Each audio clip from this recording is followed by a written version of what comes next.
Hi everybody and welcome to my channel. Today I'm going to talk about a book that I find quite difficult to put into words, and not necessarily because the plot is so complex, because it isn't, but because it would be so easy to say that this book is just a historical novel that covers a certain period of time. And I think this book has so many more layers to it and so many important messages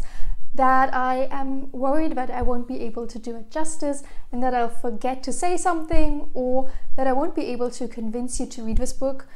even though it might be the perfect book for you. And I'm talking about Ice Candy Man by Bapsi Sidhwa, though this book is published under the title of Cracking India in the US. Ice Candy Man is set in 1940s Lahore, when Lahore still belonged to India, and it spans kind of from shortly before the partition to shortly after the Indian partition, and we see the civil unrest or civil war almost unfold from the point of view of Leni, who is a 4-year-old girl, and her ayah is this 18-year-old very pretty woman who has many male admirers in the city, all of whom are from different religions. So we have Sikhs, Hindus and Muslims, and throughout the partition these men all play their parts within the city, either being victims of violence or perpetrators of violence. And of course this unrest doesn't stay on the streets, but it also finds its way into Leni's house, and Leni makes a huge mistake that has terrible consequences for a member of her family, and we kind of see her grow throughout this process. And even though Ice Candy Man is set before the backdrop of the Indian partition, and the Indian partition is a big part of the story, it isn't really the political aspects that take center stage, just because we are watching everything from the point of view of a small child, and children don't really care for politics. All they are interested in is how their lives are affected or how their families are affected, and they don't really care about how it came to be, but just how is it and how is it going to be. So this portrayal of this time period in Lahore is very individual and on a very personal level, looking at singular people and how their everyday lives are affected, instead of talking about who said what and why something came to be. Of course, when Leni is listening to conversations adults are having around her, we do get names and events, but they aren't really explained, and you don't need to understand these things going on necessarily. For me personally, whenever I heard a name or heard an event referenced, I did feel the need to look that person up or that event, just because I was curious. And I think while this book isn't political or doesn't make any statements about policies, it kind of motivates you to look into a bit of background information, but as I said, not necessary. The only way I would kind of say this book is political is that it kind of shows you the religious side of partition wars, as in there are many different characters from different religious backgrounds who act differently or have a different fate due to what is going on. But what this novel makes very clear is that this war that was going on, all these deaths and whatever violence occurred that happened, it wasn't due to religion or religious beliefs necessarily, but it was more about men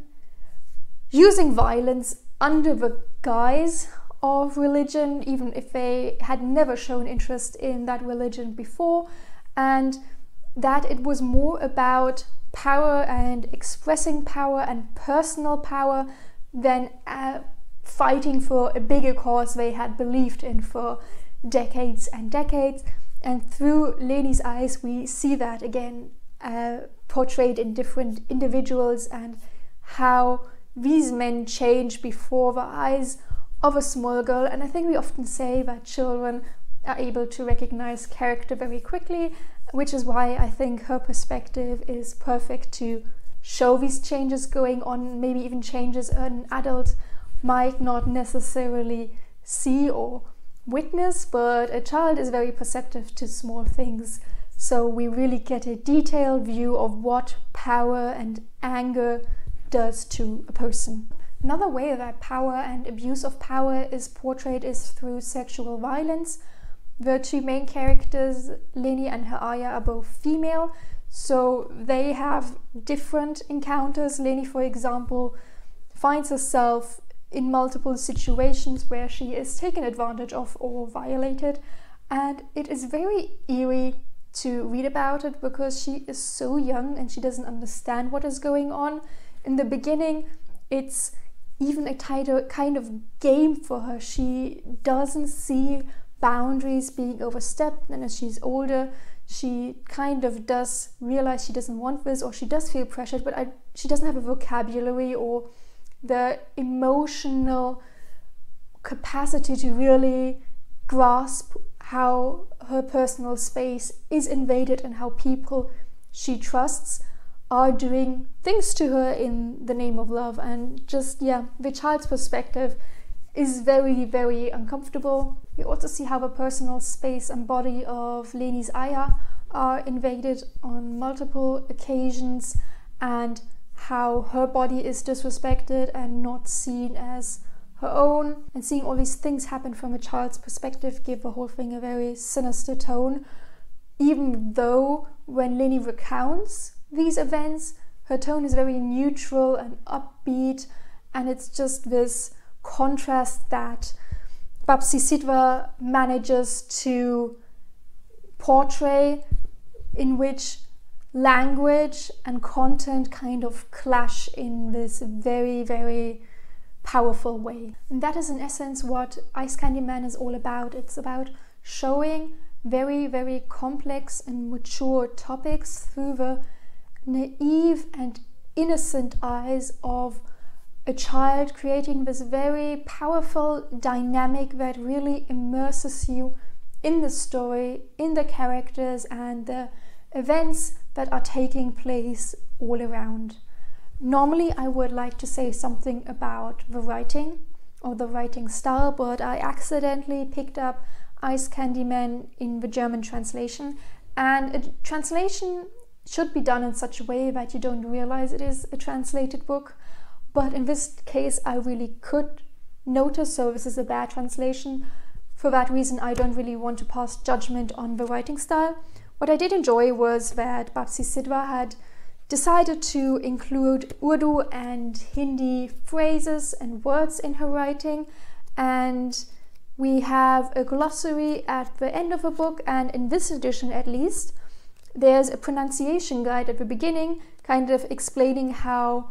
you as a reader should read the words to have a proper pronunciation. And I really, really appreciate that, because I absolutely hate reading phrases in a different language and having no idea how to pronounce them and just having to read out the letters, even though I know that's not how it works. And the fact that I was able to probably pronounce the words halfway correctly whilst reading them gave me greater joy than it probably should have. Overall, I really, really enjoyed my experience reading Ice Candy Man. I learned so much about the Indian partition and the impact it had on individuals. I probably missed a lot just because my knowledge about this period of time is very limited, and I also don't know that much about the events taking place in Lahore. And of course I don't know that much about the culture, or I haven't experienced it firsthand, so there's also probably quite a few cultural references I missed. But I'm really happy that I started off this year with a book that is not from a UK, US or German author, and that I just tried something new and stepped out of my, not comfort zone, but the easy way in which I usually choose books. And if you are also interested in reading outside the normal spectrum,